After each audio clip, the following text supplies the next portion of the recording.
And the settlers there, they've kind of had enough. They decide they need to do something big about all the wild animals that have been making their lives miserable. Mm. So they put together this massive hunt, almost like a military operation. Wolves, in particular, were a terrible nuisance. And there's this one specific story about over 100 sheep being killed in just one night. And it wasn't just wolves either. Bears were a problem too, always going after their pigs.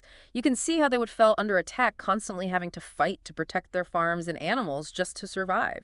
And we shouldn't forget about the weapons they used. It wasn't just hunting rifles. There were rifles, sure, but also stuff they used on their farms, like pitchforks and flails and even everyday tools, clubs, axes, hatchets. Some even brought butcher knives and bayonets stuck on poles.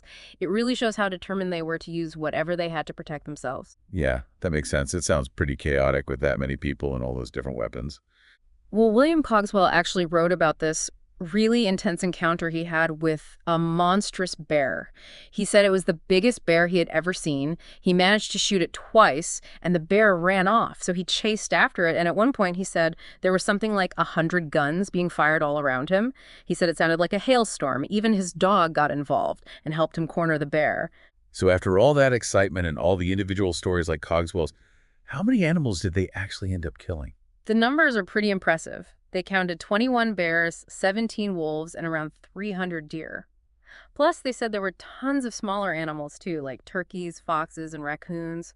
It was definitely a big impact on the wildlife in the area, and those big numbers are part of what makes the story so memorable and legendary.